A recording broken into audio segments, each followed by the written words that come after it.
hijos de personas cristianas también sufren alguna que otra manifestación de esa índole y terminan muriendo. Y recién hoy el Señor me dio la respuesta. Y me levantó con la respuesta y le doy gloria a Dios por eso. Entonces hoy le trajo una palabra que es más bien una enseñanza, porque así me lo puso el Señor, no una predica. Necesito contarle una historia. Había una vez 3 chanchitos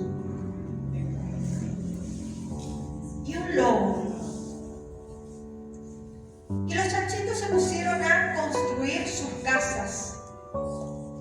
Y resulta que un chanchito construyó su casa de arena. El otro chanchito construyó su casa de heno o de paja. Y el otro chanchito construyó su casa de cemento. Y vino el lobo y sopló al chanchito que hizo la casa de arena. Y la casa voló.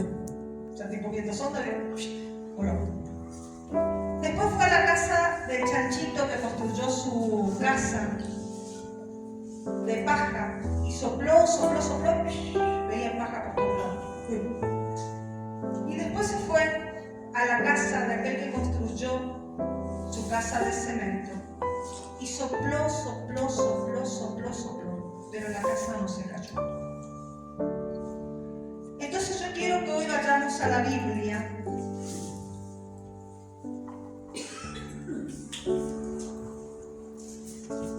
En el Salmo 127,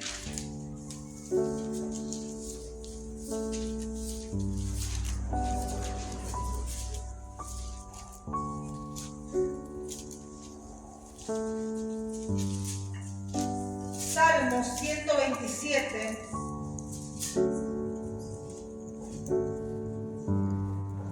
versículo 1 en adelante. Cuando tienen me dicen amén, por favor. Amén. Dice, se titula La prosperidad viene de Jehová. Pero no se fijen en el título. Vamos a leerlo. Dice, si Jehová no edificare la casa, en vano trabajan los que la edifican. Si Jehová no guardare la ciudad, en vano vela la guardia. Por demás es que os levantéis de madrugada y vayáis tarde a reposar, y que comáis pan de dolores, pues que a su amado dará Dios el sueño.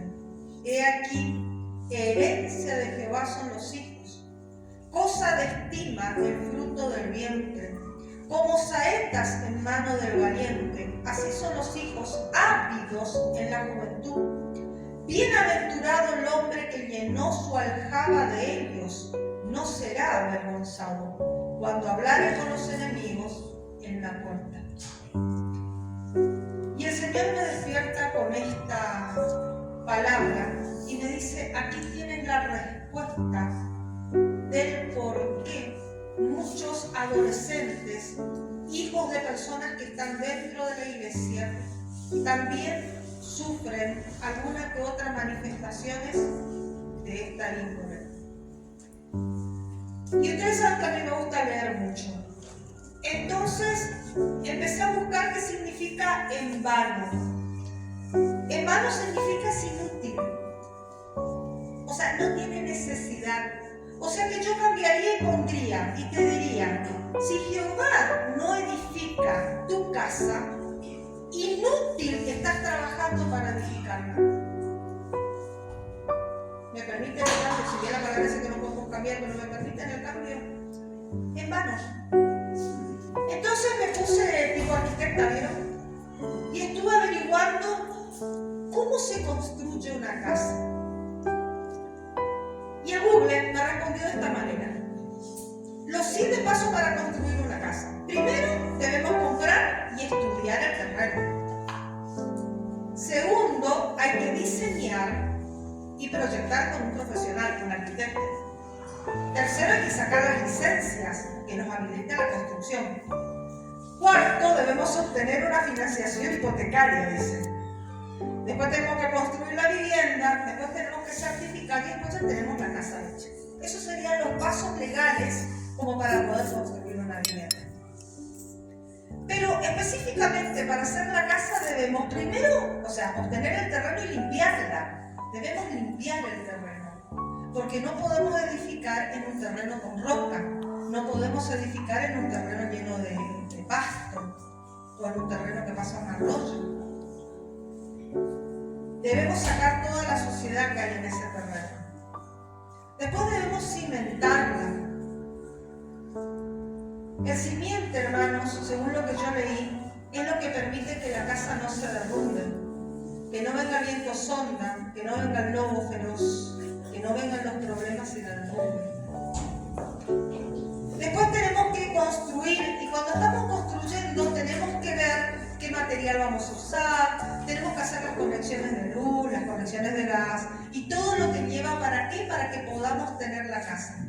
Pero estuve leyendo, y aquí los que están en construcción me podrán corregir, que lo último que se coloca es el techo. ¿Es así? ¿Pero por qué es lo último? Porque el techo tiene que ir apoyado de algo. Y en la mayoría de los casos son las columnas los que sostienen esa casa, ese techo. Entonces el Señor me decía, 3 cosas te voy a mostrar. Y los traje todo bien anotaditos, por eso le dije que no es una prédica, sino más bien una enseñanza. Para que entendamos que cuando nos habla de que se edifica, significa que la casa no está terminada, está en un proceso de construcción. Cuando dice que es un proceso de construcción, significa que tenemos que evaluar todo lo que anteriormente le dije para que la casa esté bien cimentada en un terreno apropiado, en condiciones apropiadas, para que no venga cualquier circunstancia y la casa se caiga. Después estaba pensando y decía, ¿cómo edificar la casa con éxito, no? Y yo le decía al Señor, pero bueno, ¿cómo edificamos? Leyendo la palabra, orando. Y el Señor me decía, no tan solo eso.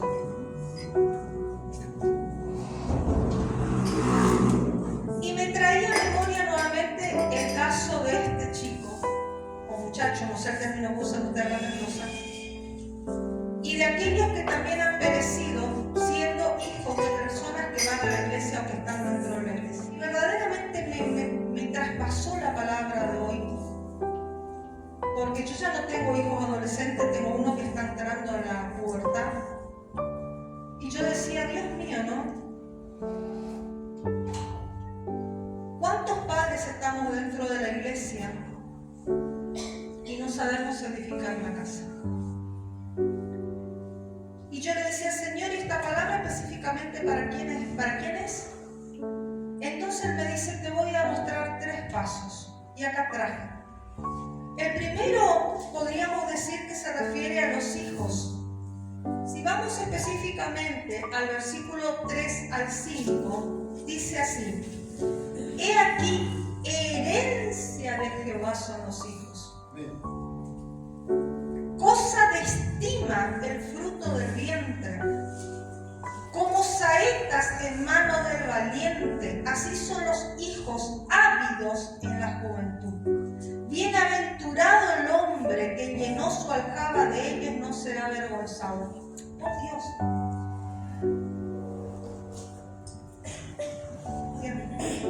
Herencia de Jehová, dice. Yo decía, ¿no? ¿Qué hacemos nosotros con la herencia de Jehová como padres? ¿Cómo actuamos nosotros como padres frente a esa herencia de Jehová? Después dice que es una bendición para el padre aquel que tuvo muchos hijos y que no será avergonzado.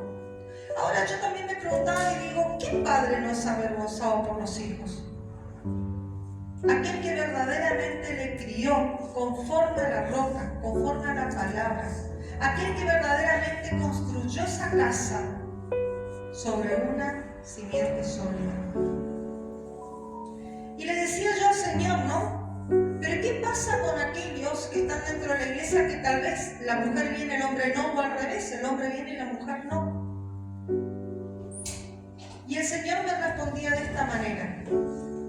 Hay 4 pilares fundamentales para que sostengan un techo. Si la mujer tira para la izquierda y el marido para la derecha, hermanos, imposible que esa casa se mantenga en pie.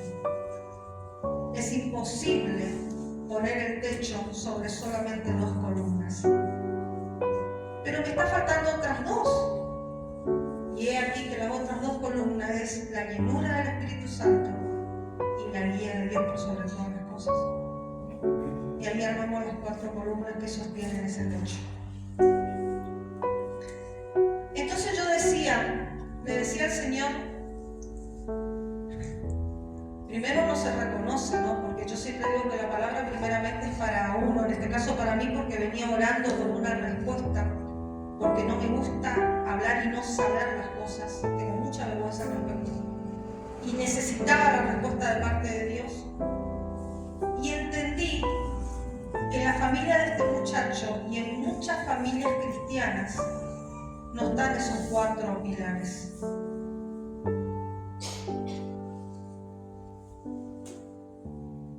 Y después el Señor me habla al respecto en 2 lugares más. Y quiero que vayan a Proverbios.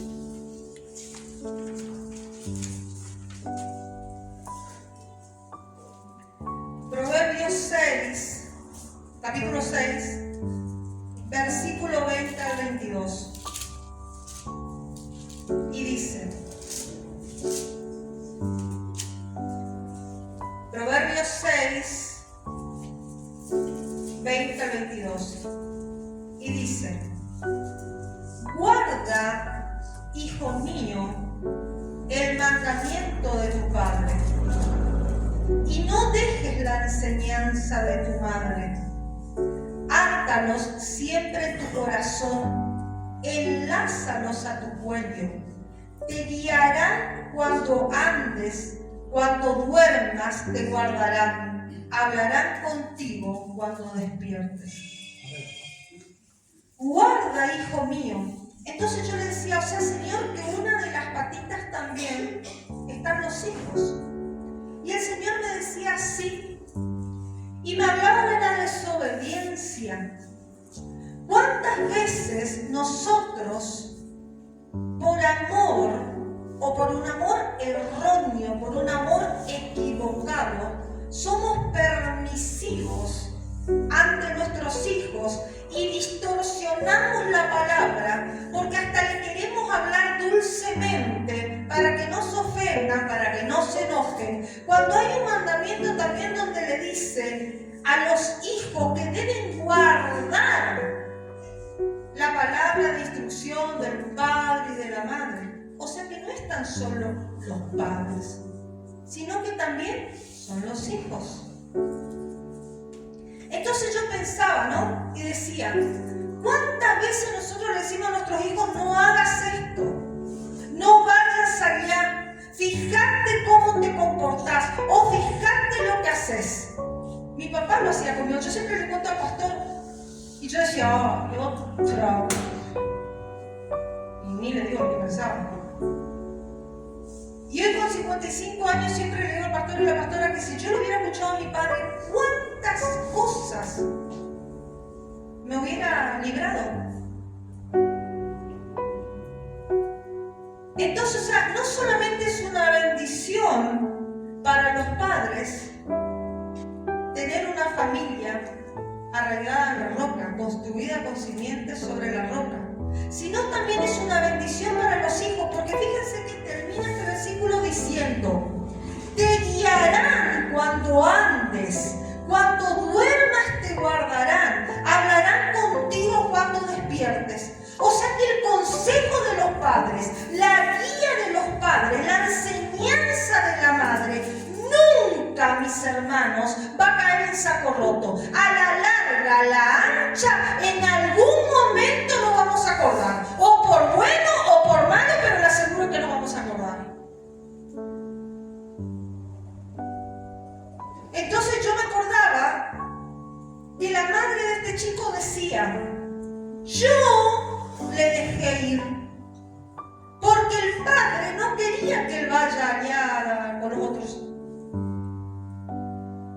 en ese viaje que hicieron. Y la madre se golpeaba el pecho diciendo: yo le dejé ir.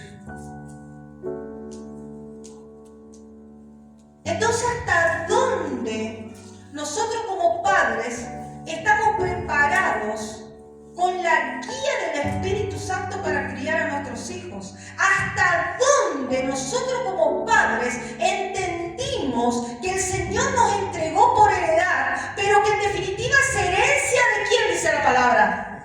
De Jehová, no nuestra. Entonces el día de mañana ustedes creen que no nos va a venir a preguntar y no va a decir: a ver, ¿qué hiciste con mi herencia? Pero acá nos rasgamos la vestidura, mal. Padres fatales, hijos fatales.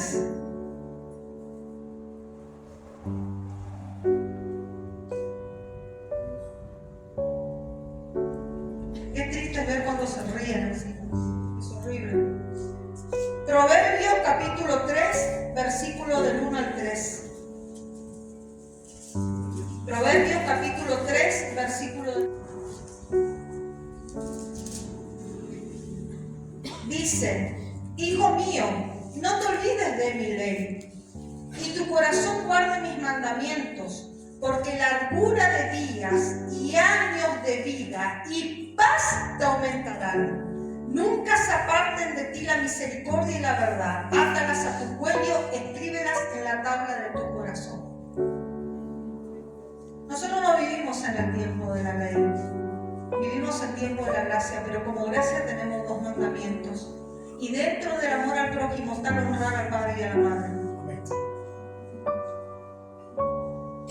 Dice que la largura de vida y paz nos aumentará. ¿Cómo tenemos nuestra casa fundamentada? ¿Cómo tenemos los simientes de nuestra casa?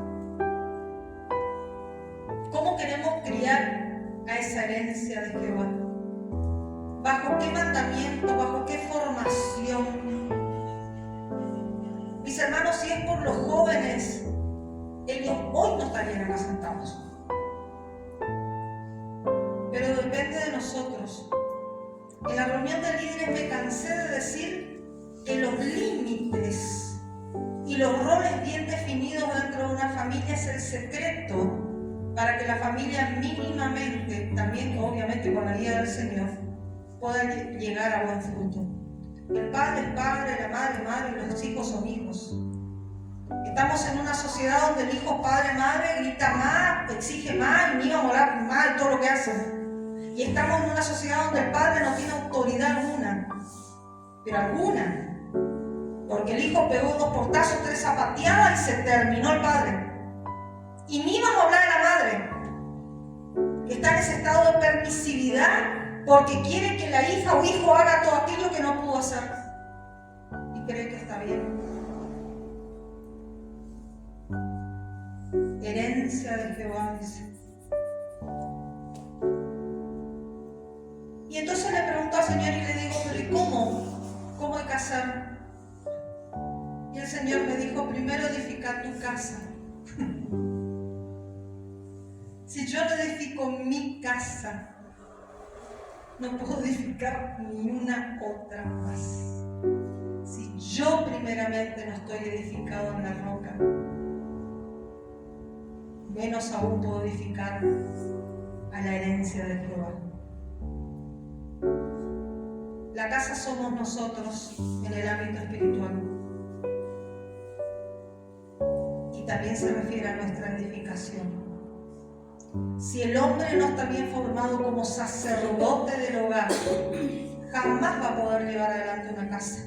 Y menos llevar adelante la educación de los hijos. Si la mujer no entiende de que es ayuda al sacerdote del hogar, en vano, porque ahí no está el Señor. Lo lamento, pero es así. Entonces depende de nosotros, mis hermanos, qué es lo que queremos hacer con la herencia de Jehová, qué queremos hacer con la familia que Él nos entregó, qué queremos hacer nosotros con nuestra propia casa,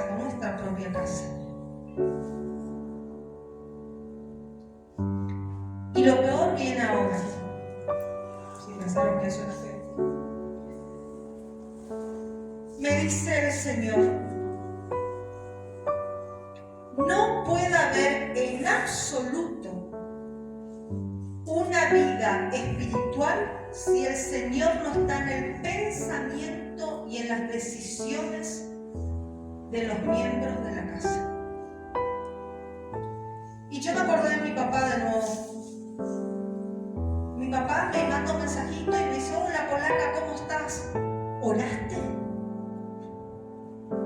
O le digo, papi, me voy a trabajar. ¿Oraste antes de salir? Papi, vos sabés que la clínica, ¿y oraste? ¿Cuántos de nosotros nos levantamos? Dos palabras ahí nomás, y nos subimos al auto y nos fuimos a trabajar. Cuando en realidad tenemos que unir a la esposa o al esposo y decir, bendecime, yo me estoy yendo a buscar el pan o lo que sea. Vamos a orar para que el Espíritu Santo vaya por delantera. ¿Lo hacemos? No lo hacemos. ¿Cuántos de nosotros tomamos decisiones apresuradas sin pedir la guía del Espíritu Santo? ¿Quiénes de ustedes acá como padres, como madres, le enseñó a su hijo o hija que ante un examen doble rodilla? Me felicito. ¿Quién de ustedes oró para que la maestra, el profesor o la profesora que le toque a su hijo o hija sea bueno, para que su hijo o hija, gloria a Dios, no sufra consecuencias? ¿Quién de ustedes oró a principio de año por los compañeritos de la escuela? ¿O quién de ustedes oró para que el Señor le diga si esa escuela sí o esa escuela no? No. Le felicito a todos los que lo hicieron, yo no lo hice. Si las cuestiones espirituales solo tienen que ver con la iglesia, entonces no habrá crecimiento espiritual en tu vida.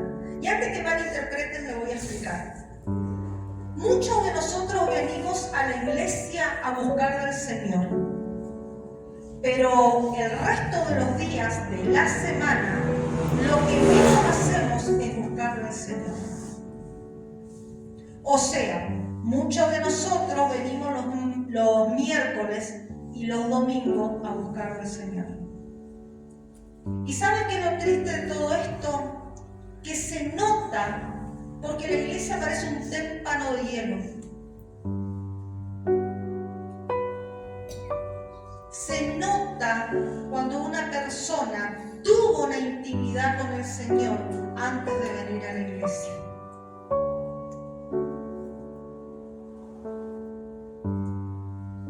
Entonces, en vano, hermanos, en vano se viene a la iglesia si primeramente también nos buscamos nuestras casas.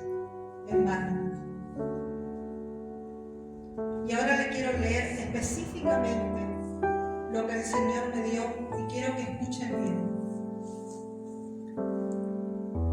Una congregación no puede edificarse espiritualmente si sus miembros no tienen hogares espirituales. Por más que trabajemos, no lo conseguiremos. Una familia no será espiritual si el Señor no está en ella. Tu vida no será espiritual si Dios no está en ella. Y la casa de Dios, este edificio santo, no podrá crecer pastor, mientras los hogares y las personas no cuenten con Dios. Le dije desde el principio de que era una enseñanza y que no era una prédica. No nos quejemos, no lloremos si no nos aferramos a la palabra del Señor y si no comenzamos a criar y formar a nuestros hijos acorde a la palabra de Dios. No pidamos, porque vamos a orar y el Señor por misericordia lo va a hacer. Pero la iglesia, hermanos, si nosotros no buscamos de la presencia de Dios, si nosotros no nos aferramos a la palabra de Dios, en vano. Así que si no viene avivamiento, no vienen jóvenes, no vienen damas, no vienen caballeros, es porque indudablemente estamos cambiando en algún área. Yo hoy no le vine ni a retar, ni a asustar, nada de eso. Vive Dios que lejos de mí, nada que ver. Yo también tengo hijos. Sino que tan solo vine a decirles, es tiempo de afirmar nuestra familia sobre la roca. Es tiempo de afirmar a nuestros hijos en la palabra. Es tiempo de que el hombre verdaderamente cumpla la función de sacerdote dentro de la casa. No es solamente hombre, según la palabra, aquel que trae la plata, error. Trae la plata, trae cualquier vivo inteligente, te llena de plata. Pero ahora ser sacerdote, mis hermanos, es la única parte que yo digo, chico trabajo le dio el Señor. Entonces es tiempo de llenar nuestra casa, de edificar nuestra casa sobre la roca para después edificar la casa, la herencia de Jehová. Amén. Vamos a ponernos de